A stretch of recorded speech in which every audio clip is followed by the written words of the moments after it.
वह फांग को टीम के पास ले जाता है। तभी ली चेन नाम की एक लड़की कहती है कि कप्तान के बिना टीम में कोई नया सदस्य नहीं आ सकता। नियम है कि नए सदस्य को कप्तान के साथ खेलकर कम से कम 1 पॉइंट बनाना होगा। वांग कहता है कि कप्तान को बुलाकर लाओ। तभी ली चेन फोन करती है और पता चलता है कि कप्तान उनके ठीक पीछे ही है। इस कप्तान का नाम टिंग वे है, पर वांग और फांग देखते हैं कि वह नशे में धुत है। तब वांग ली चेन से कहता है, यह तुम्हारा कप्तान है, इस हालत में टीम कैसे संभालेगा?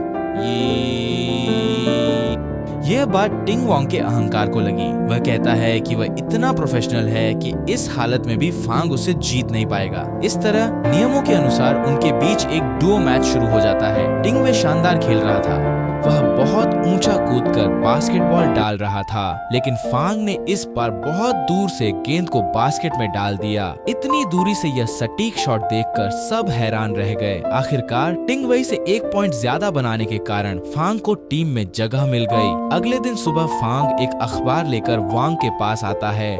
इस अखबार में फांग के बारे में खबर है कि फर्स्ट यूनिवर्सिटी की बास्केटबॉल टीम का नया सदस्य एक अनाथ लड़का है जिसे स्कूल से निकाल दिया गया है। यह अनाथ शब्द सुनकर फांग को इतना गुस्सा आया कि उसे लगा इन बातों से सब उसे कमजोर समझकर बुली करेंगे। लेकिन वांग ने उसे शांत कर समझाया कि यह खबर एक दिन बहुत काम आएगी। इससे सबके मन में उसके लिए सहानुभूति पैदा होगी।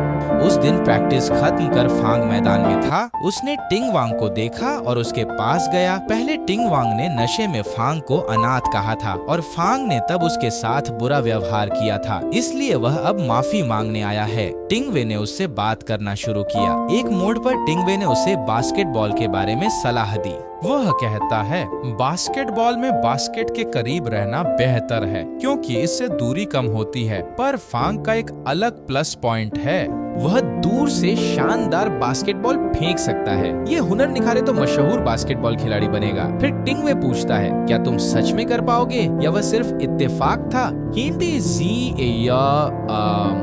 जाओ फिर से करके दिखाओ। यह सुनकर फांग गेंद लेकर दूर चला जाता है और फिर से ठीक से बास्केट में गेंद डाल पाता है। और इस सीन के बाद से ही टिंग वे और फांग के बीच एक गहरी दोस्ती शुरू हो गई। अगले दिन उनकी टीम के बीच प्रैक्टिस मैच था और यह फांग का पहला टीम मैच था, इसलिए वह आज बहुत उत्साहित था। लेकिन उस सुबह देखा गया कि टिंग वे बहुत पहले ही तैयार होकर मैदान पर आ गया था, जो वह पहले कभी नहीं करता था। यह देखकर उसकी छोटी बहन ली चेन पूछती है कि अचानक उसमें ऐसा बदलाव क्यों आया। जवाब में टिंग वे बताती है कि उसे एक दोस्त मिला है जिससे उसकी सारी चिंताएं दूर हो गई हैं, क्योंकि वह समझ गई है कि उनकी टीम में कोई ऐसा है जो अकेला ही पूरी टीम को जिता सकता है। क्या तुम समझ रहे हो कि टिंग असल में किसकी बात कर रही है? थोड़ी देर बाद वहाँ जिन नाम का एक लड़का आता है। उसकी चाल में आत्मविश्वास है। इसके अलावा उसका ऑरा भी सेलिब्रिटी जैसा है। दरअसल जिन फर्स्ट यूनिवर्सिटी का सबसे लोकप्रिय खिलाड़ी है। उसके प्रदर्शन के कारण पूरा देश उसे जानता है। ली चेन फांग को जिन से मिलवाता है। वहाँ जिन बताता है कि उसने फांग के बारे में पहले ही सुना है। वहाँ उसने फांग को बताया कि उसे पहले बास्केटबॉल की मूल बातें सीखनी होंगी, फिर सब मिलकर एक मजबूत टीम बनाएंगे। लेकिन तभी वांग ने जिन से कहा कि वह फांग का खेल पहले देख ले। ऐसे ही कुछ दिन बीत गए। उनकी यूनिवर्सिटी के पहले मैच का दिन आया, लेकिन फांग को वे बैकअप खिलाड़ी के रूप में रखते हैं क्योंकि सबको लगता है कि वह बास्केटबॉल के नियम ठीक से नहीं जानता। इस तरह फांग काफी देर तक बेंच पर बैठकर मैच देख रहा था। उसे मैदान में उतरने का मौका नहीं मिल रहा था। वांग मन ही मन चाहता था कि फांग को मौका मिले ताकि वह खुद को साबित कर सके। ब्रेक में उसने टिंग वई से कहा कि ऐसे खेलते रहे तो मैच हार जाओगे, इसीलिए फांग को एक मौका दो। नतीजतन फांग को मौका देकर मैदान में उतारा गया और फिर एक चुनौती शुरू होती है। हर विरोधी उसे हराने के लिए कमर कस लेता है। यह देख बाकी चिंता में पड़ गए, पर फांग आत्मविश्वास से दूर से एक के बाद एक गेंद फेंकता रहा और वे बास्केट में गिरते गए। उनके अंक एक एक कर बढ़ते गए और आखिरकार एकदम आखिरी पल में फांग की वजह से उनकी टीम की जीत हो गई। और इस मैच जीत के बाद फांग की जिंदगी बदलने लगी। उसने अपनी ट्रेनिंग और जोर शोर से शुरू की। दिन रात बास्केटबॉल का अभ्यास करने लगा। ली चेन उसे अभ्यास में मदद कर रहा था और इसी तरह फांग धीरे धीरे ली चेन को पसंद करने लगा। दरअसल जिस दिन वह पहली बार साइकिल से यूनिवर्सिटी आया था, उसी दिन ली चेन को देखकर फांग को अच्छा वांग उसे रेस्टोरेंट ले आता है। यहाँ खाने का दाम बहुत ज्यादा था। यह देख फांग बहुत हैरान हो जाता है। तभी उस रेस्टोरेंट से एक लड़की बाहर आती है। ये लड़की वांग की अपनी बेटी है जो यहाँ वेटर है। वांग उसे बताता है कि उनके साथ एक मेहमान आया है। तब वह उन दोनों के लिए खास डिश और महंगी वाइन लाती है। ये सब देखकर फांग बहुत खुश हो जाता है। खाना खाते खाते वांग कहता है उसके साथ एक और काम है। फिर वह फांग को शहर के एक बड़े क्लब में ले गया। यहाँ कई तरह के खेल हैं। एक खास खेल है सिक्का उछालने वाला।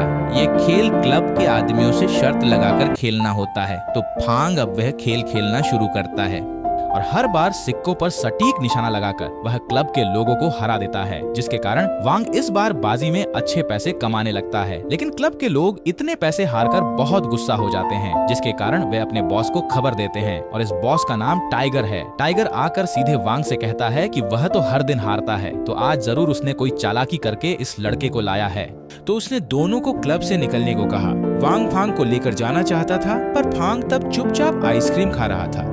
झगड़ा खत्म नहीं होता। इसी वजह से टाइगर और उसके लोग फांग को बुरा भला कहते रहते हैं। फांग को गुस्सा आने पर दोनों पक्षों में मारपीट शुरू हो जाती है। बचपन से कुंग-फू सीखने के कारण फांग सबको बुरी तरह पीटकर अधमरा कर देता है। इसी के साथ पूरा रेस्टोरेंट तहस नहस होने लगता है। अगले दिन सुबह टाइगर अपने आदमियों संग सीधे फांग के कुंग-फू स्कूल पहुंचा, जिसका पता उन्हें फांग की जानकारी जुटाते हुए चला था। यहाँ आकर वह हेडमास्टर से एक डील करना चाहता है। वह कहता है कि हेडमास्टर आज के बाद अपना पद छोड़ दे। यह अटल बात सुन हेडमास्टर पहले नहीं माना, पर टाइगर सारी तैयारी करके आया था। उसने हेडमास्टर के सामने ढेर सारे पैसे और एक बॉक्स सोने की छड़ें दी। इतनी चमकदार सोने की छड़ें देखकर हेडमास्टर मान गए। अगले दिन सुबह स्कूल के सभी छात्रों को एक साथ लाया गया और तभी हेडमास्टर टाइगर संग आता है। हेडमास्टर पूछता है कल रात टाइगर के क्लब में किसने तोड़फोड़ की। जिसने यह काम किया है वह खड़ा हो जाए। फांग तब डरकर चुप रहता है, पर एक लड़का उठकर फांग की ओर इशारा करता है और कहता है कि उसकी वजह से आज स्कूल की बदनामी हुई है। अब इसकी सजा के तौर पर हेडमास्टर अपने छात्रों से फांग को सबके सामने बेरहमी से पिटवाते हैं। यह दृश्य देखकर दुख होता है, क्योंकि फांग चाहता तो सबको मारकर एकदम चटनी बना सकता था, लेकिन वह अपने शिक्षक का बहुत सम्मान करता है, इसलिए वह चुपचाप मार खाता रहा। पास बैठे टाइगर और उसके लोग इसका मजा ले रहे थे, मगर इतनी मार खाने पर भी जब हेडमास्टर ने उसका पक्ष नहीं लिया, तब फांग को गहरा आघात लगा।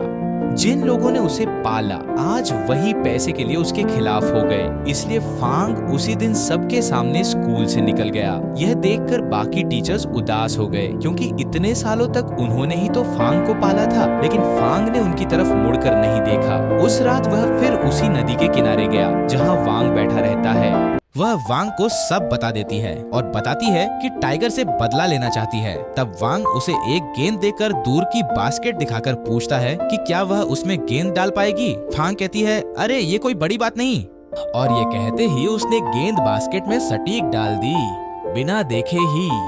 यह दृश्य देखकर वांग के मन में एक बड़ी योजना आती है। उस योजना के तहत शहर का सबसे लोकप्रिय विश्वविद्यालय फर्स्ट यूनिवर्सिटी है और यहाँ एक बास्केटबॉल टीम भी है। वांग तब एक सुंदर प्रेजेंटेशन देता है और प्रिंसिपल से फांग का परिचय कराता है। वह प्रिंसिपल को बताता है कि फांग बहुत अच्छा खिलाड़ी है, उसमें एक खास टैलेंट है, वह किसी भी दूरी से किसी भी लक्ष्य को सटीक मार सकती है। प्रस्तुति के साथ वह वांग फांग के जीवन के संघर्षों की कहानी भी जोड़ती है कि कैसे उसके माता पिता ने उसे छोड़ दिया था, वह कैसे एक कुंग-फू स्कूल में पला बड़ा। ये दुख भरी बातें सुनकर प्रिंसिपल फांग को टीम में लेने को राजी हो जाता है, लेकिन जब प्रिंसिपल फांग को लेकर टीम के पास जाता है तब ली चेन नाम की एक लड़की कहती है कि कप्तान के बिना किसी नए सदस्य को टीम में लेना संभव नहीं। नियम है कि नए को आने के लिए पहले कप्तान के साथ खेलकर कम से कम 1 पॉइंट बनाना होगा। वांग कैप्टन को बुलाने को कहता है। ली चेन फोन करता है और कैप्टन उनके पीछे ही मिलता है। उसका नाम टिंग वेई है, पर वांग फांग देखते हैं टिंग वेई शराब के नशे में धुत है।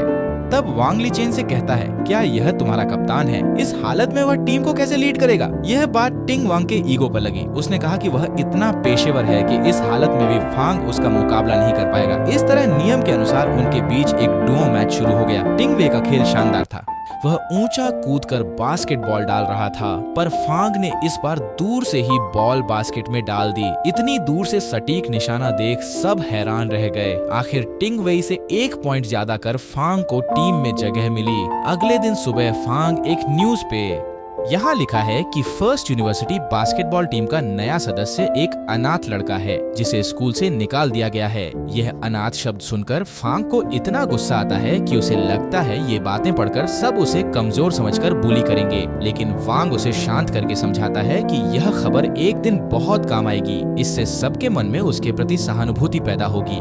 उस दिन प्रैक्टिस खत्म कर फांग मैदान में था। टिंग वांग को देख उसके पास गया। पहले टिंग वांग ने नशे में फांग को अनाथ कहा था और फांग ने भी उससे बुरा बर्ताव किया था, इसीलिए वह अब माफी मांगने आया है। टिंगवे उससे बात करने लगता है। एक समय पर टिंगवे उसे बास्केटबॉल के बारे में सलाह देता है। वह कहता है कि बास्केटबॉल खेलते समय बास्केट के जितना करीब रहा जाए उतना अच्छा है, क्योंकि इससे दूरी कम हो जाती है। लेकिन फांग का एक अलग प्लस पॉइंट है, वह दूर से शानदार बास्केटबॉल फेंक सकता है। यह प्रतिभा इस्तेमाल कर पाया तो मशहूर खिलाड़ी बनेगा। टिंगवे पूछता है, पर क्या तुम सच में कर पाओगे या उस दिन की घटना सिर्फ संयोग थी? जाओ एक बार फिर करके दिखाओ। यह सुनकर फांग गेंद लेकर दूर गया और फिर से बास्केट में सटीक गेंद डाल पाया। और इस सीन के बाद से ही टिंगवे और फांग में गहरी दोस्ती शुरू हुई। अगले दिन उनकी टीम का प्रैक्टिस मैच है। ये फांग का पहला टीम मैच है, इसलिए वह बहुत उत्साहित है। लेकिन उस सुबह टिंगवे मैदान पर बहुत पहले आ गया था, जो उसने पहले कभी नहीं किया था। यह देख उसकी छोटी बहन ली चेन ने पूछा कि अचानक वह इतनी क्यों बदल गई। जवाब में टिंगवे ने बताया कि उसे एक दोस्त मिला है जिससे उसकी सारी चिंताएं खत्म हो गई हैं, क्योंकि उसे एहसास हुआ कि उनकी टीम में एक ऐसा खिलाड़ी है जो अकेले ही पूरी टीम को जिता सकता है। समझ गए ना? टिंगवे आखिर किसकी बात कर रहा है? थोड़ी देर बाद जिन नाम का एक लड़का आता है। उसकी चाल में आत्मविश्वास है, उसका अंदाज सेलिब्रिटी जैसा है। दरअसल जिन फर्स्ट यूनिवर्सिटी का सबसे लोकप्रिय खिलाड़ी है। अपने प्रदर्शन से पूरा देश उसे जानता है। ली चेन फांग को जिन से मिलवाता है। वहाँ जिन बताता है कि वह फांग के बारे में पहले ही सुन चुका है। वहाँ उसने फांग को बताया कि उसे पहले बास्केटबॉल के बेसिक्स सीखने होंगे, फिर सब मिलकर एक मजबूत टीम बनाएंगे। लेकिन तभी वांग ने जिनसे कहा कि वह फांग का खेल पहले देख ले।